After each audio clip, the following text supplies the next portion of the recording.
ada salah satu orang yang posisinya di sebelah kanan meja, langsung bilang ke saya, "Kamu lubis kan?" "Kenapa bang?" Saya bilang gitu. "Kamu lubis kan?" "Oh iya, gimana bang?" "Saya jamaahnya Habib Umar, saya mau berantem sama kamu, mau di mana?" Saya langsung diintimidasi. Saya coba tenang, tadinya saya mau ambil HP buat ngerekam.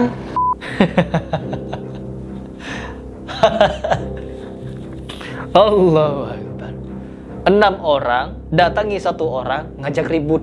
Saya juga praktisi bela diri. Saya mengajarkan kekerasan kepada murid saya. Bagaimana cara mukul, bagaimana cara nendang, bagaimana cara ngebanting orang, bagaimana cara melumpuhkan orang. Saya mengajari itu. Tapi di balik itu, saya mengajarkan moral kepada mereka. Apabila ada suatu masalah, jangan selesaikan permasalahan itu dengan kekerasan.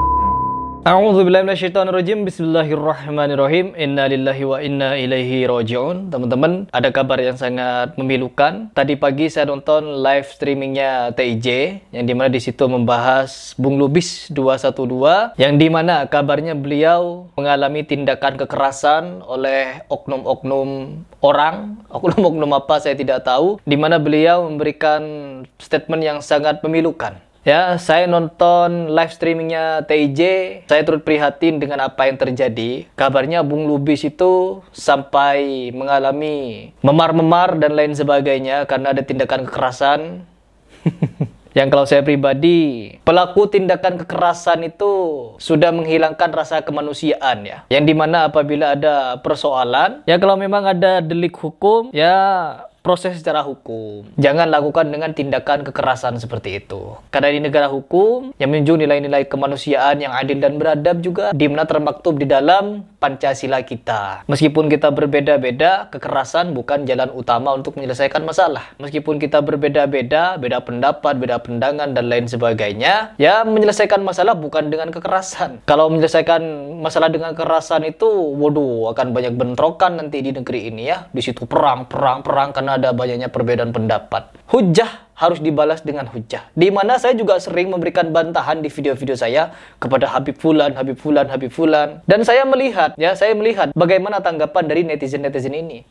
Karena apa? Rata-rata netizen-netizen pembela-pembela khurafat ini, mereka kalau tidak jualan kualat, jualan azab.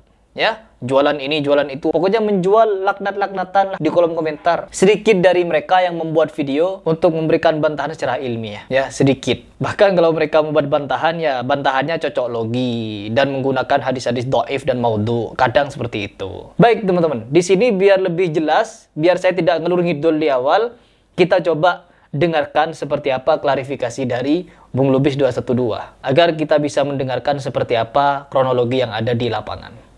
Assalamualaikum warahmatullahi wabarakatuh. Waalaikumsalam warahmatullahi wabarakatuh. Alhamdulillah, wassalatu wassalamu ala rasulillah, ma ba'du. Mohon maaf buat semua saudara-saudaraku, sahabat-sahabatku lama menunggu karena tadi kita ada tamu juga dari Kapolsek dan Kapolres ya untuk tadi mewawancarai saksi sebentar. Nah, maka tadi kita tunda dulu, kita ngobrol dari pihak-pihak yang berwajib. Nah, juga saya baru sore ini sempat memberikan klarifikasi karena sejak kejadian tadi malam saya langsung dilarikan ke rumah sakit. Sudah dari rumah sakit, kita langsung ke Kapolres. Itu pulang dari Kapolres pagi, jam 6 pagi. Kemudian sampai rumah, tamu udah banyak, warga masih banyak menunggu. Jadi mohon maaf baru bisa memberikan klarifikasi ini pun terpaksa saya sempatkan sebentar karena tadi saya melihat dari pihak mereka membuat kayak konferensi pers ya, dengan mengatakan kebalikan dari fakta yang ada. Iya. Jadi saya tidak akan menjelaskan panjang lebar untuk saat ini. Yang jelas saya ingin memberitahu bahwasanya masalah ini telah kita serahkan kepada pihak yang berwajib. Ya, kepada pihak yang berwajib. Bahkan kan saya sering sampaikan selama ini, apabila ada narasi saya yang kalian anggap dusta, fitnah dan segala macam, itu saya bersedia mempertanggungjawabkannya dunia akhirat. Ini negara hukum, silahkan laporkan ke pihak yang berwajib. Tapi yang ada apa? Malah sebaliknya. Nah, kemudian tadi saya melihat di video tersebut kalau yang mengatakan saya berteriak-teriak kayak anjing, kemudian jatuh kayak babi, itu biarkanlah. Ya mungkin begitu cara dia mengekspresikan ketidaksukaan dia dan sebagainya. Betul. Saya juga sudah nonton ya teman-teman video yang dimaksud oleh Bung Lubis ini, yang dimana ada salah satu orang yang dimana dia itu memberikan pernyataan kalau Bung Lubis ini begini dan lain sebagainya, mencerminkan kalimat-kalimat yang ketidaksukaan kepada beliau. Ya sangat terlihat sekali teman-teman, kebenciannya itu terlihat sekali. Kalau Bung Lubis ini saya juga sudah nonton beberapa videonya, kritikannya terhadap Habaib. Meskipun beliau cenderung agak barbar di video live streamingnya, tapi kalau menurut saya pribadi masih bisa ditangkap, masih bisa diterima begitu ya. Beda halnya dengan cerita dongeng-dongeng yang oknum-oknum Habaib itu sebutkan, ceritakan. Berbeda. Apalagi saya nonton pembahasan Bung Lubis yang membahas tentang Ustadz Abdul Somad yang menyatakan orang-orang, siapapun orangnya, baik itu orang muslim, apapun semua orang yang berusaha mengkoreksi, mengkritisi nasab-nasab Ba'alawi, maka itu tidak jauh berbeda dengan Yahudi katanya. Artinya kafir teman-teman. Kiai Imad itu kafir. Semua kiai-kiai yang ada di belakang Kiai Imad kafir. Pokoknya sudah mengarah ke sana. Itu juga saya sayangkan kepada Ustadz Abdul Somad. Kenapa sampai sedemikian membela? Harusnya mensupport uji ilmiah agar permasalahan ini cepat selesai. Toh dulu Habib Rizik Syihab juga menganjurkan kalau ada orang yang mengaku-ngaku nasabnya sampai ke Nabi harus dites. Dites dengan apa? Nggak perlu gali kuburan. Tidak perlu gali kuburan sebagaimana Bahar Smith mengajukan untuk menggali kuburan. Cukup dengan menggunakan sampel rambut yang ada, kan mereka punya koleksi. Koleksi sandal ada, koleksi baju ada, koleksi rambut ada teman-teman, koleksi siwak ada kayaknya. Terus koleksi apapun mereka punya. Sampai darah Nabi mereka punya, diminum. Darah Nabi diminum. Bayangkan ya, mereka sekian komplitnya memiliki koleksi dari peninggalan Nabi, tapi mereka untuk diajak tes DNA nggak berani. Kan tinggal lakukan tes DNA. Katanya Habib Bahar itu kan punya berlian banyak ya. Punya berlian banyak katanya mau dijual, mau ini itu. Pakai itu untuk membiayai tes DNA. Begitu harusnya. Untuk membantah orang-orang seperti Kiai Imad, seperti ilmuwan-ilmuwan yang ada di Arab Saudi, yang ada di Yaman, yang sudah membatalkan nasab kalian. Begitu. Lanjut dulu teman-teman. Ya. Kemudian di situ ada kalimat bahwasanya katanya saya memprovokasi warga. Bentar, sebelum ke situ katanya berawal dari mereka datang.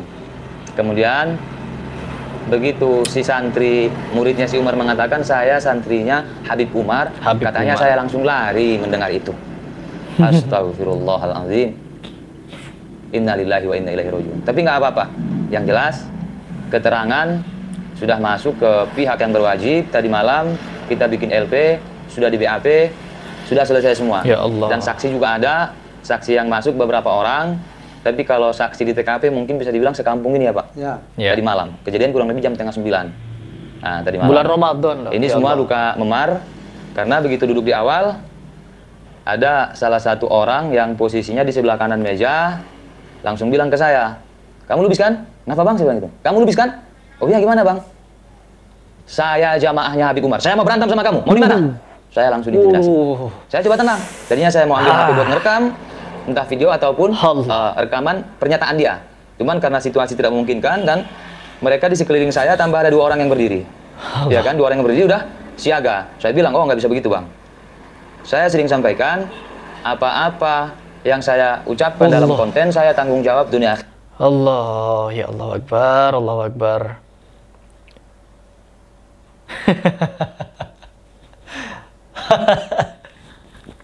Allahu Akbar. 6 orang datangi 1 orang ngajak ribut. Allah, harusnya kalau ada pembahasan yang tidak cocok dengan mereka, ada yang mau mereka bantah, bukan dengan kekerasan.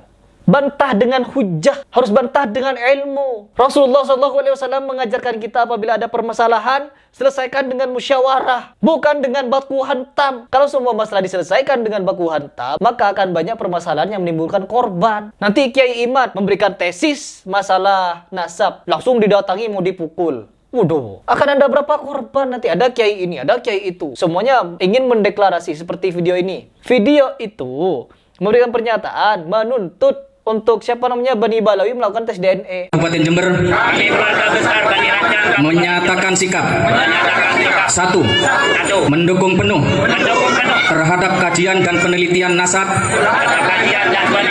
keturunan Sayyid Ahmad bin Isa Al-Muhajir oleh Kiai Haji Imaduddin Usman Al-Bantani sampai tuntas. 2. Mendukung diadakannya tes DNA terhadap semua orang yang mengaku zuriyah Nabi Muhammad sallallahu alaihi wasallam.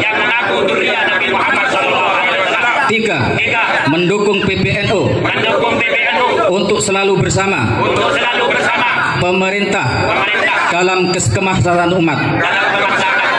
Jember, 21 Mei tahun 2023.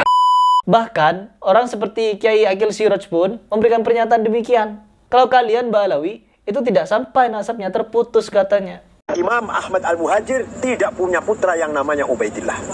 Maka nasabnya para habaib di Nusantara Ba'alwi yang masuk atau nyambung ke Ahmad Al-Muhajir melalui Ubaidillah batal gugur. Kecuali kalau ada data lain yang kuat yang bisa mengalahkan pendapatnya Ustadz Ahmad. Jadi kita bukan masalah like atau dislike ya, bukan masalah kita cinta atau nggak cinta atau benci, enggak. Mari kita diskusi ilmiah berdasar fakta dan burhan, data yang nyata. Apakah nanti kalian mau mendatangi Kiai Aqil Siraj dan mau ngajak Kiai Aqil Siraj berantem? Mau mendatangi Kiai Imad lalu ngajak ribut di situ? Mau sampai kapan ada perkara-perkara ilmiah mau diselesaikan dengan kekerasan? Saya juga praktisi bela diri. Saya mengajarkan kekerasan kepada murid saya. Bagaimana cara mukul, bagaimana cara nendang, bagaimana cara ngebanting orang, bagaimana cara melumpuhkan orang. Saya mengajari itu. Tapi di balik itu, saya mengajarkan moral kepada mereka. Apabila ada suatu masalah, jangan selesaikan permasalahan itu dengan kekerasan. Saya pelatih bela diri, tapi saya mengajarkan kepada murid saya, apabila ada masalah, selesaikan dengan musyawarah. Karena kita diciptakan dengan otak. Otak yang memimpin otot. Kalau otak mereka itu didoktrin untuk melakukan tindakan kekerasan, akan ada banyak keributan, teman-teman.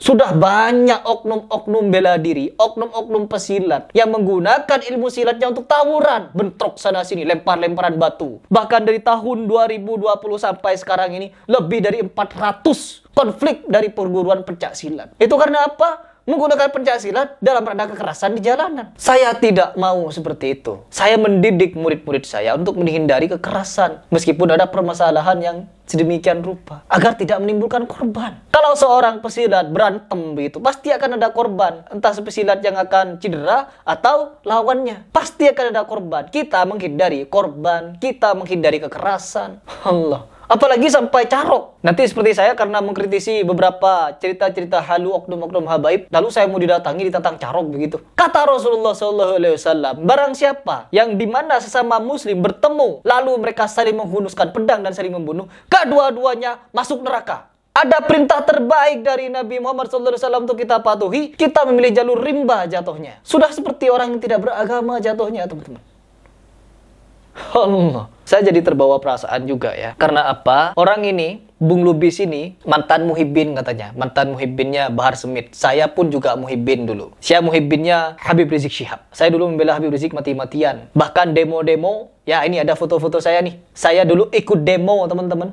Ya, ke Monas. Allahu Akbar, takbir, Allahu Akbar. Begitu saya dulu. Perjalanan hidup. Ya, bertemu dengan orang-orang, berbeda pikiran dan lain sebagainya, sharing. Akhirnya saya menemukan sesuatu, oh ini nih, begini cara beragama yang simpel, begini cara beragama, begini cara mengatasi suatu situasi. Bukan dengan cara demo-demoan, lempar-lempar ini, bakar-bakar ban, no. Dan di sini kita tidak perlu menyelesaikan klarifikasi Bung Lubis, teman-teman. Kalau kalian ingin nonton, silahkan tonton ke channel beliau, yang dimana beliau memberikan penjelasan tentang kronologi yang terjadi di lapangan. Bahwa beliau sejatinya itu, meskipun beliau di sini memaafkan tindakan-tindakan pelaku ini, ya, orang yang sudah membuat Bung Lubis ini luka sobek di telinganya, luka di lehernya, luka di tangannya, memar-memar dan lain sebagainya. Beliau memaafkan. Tetapi proses hukum akan terus berjalan. Karena apa? Ini sudah menyangkut keselamatan, teman-teman. Jadi di sini komentar saya kepada Bung Lubis, semoga permasalahan ini segera selesai dan oknum-oknum yang bersangkutan bisa diberi sanksi, ya, diberikan sanksi yang setimpal. Karena apa? Ini bukan jatuh. Karena apa? Sampai ke rumahnya saja Bung Lubis ini katanya dipiting, teman-teman. yang dicekek lehernya sampai tidak bisa bicara gara-gara dipiting dengan keras oleh orang yang lebih besar dari dia katanya. Oke teman-teman, mungkin itu saja yang ingin saya sampaikan. Semoga Bung Lubi segera diberikan kesehatan kembali, luka-lukanya cepat sembuh, dan tentunya proses ini segera selesai dan ditangani oleh polisi. Dan kedepannya jangan sampai ada lagi yang seperti ini ya. Hujah harus dibalas dengan hujah, ilmu harus dibalas dengan ilmu, berdialog dengan ilmu bukan dengan otot.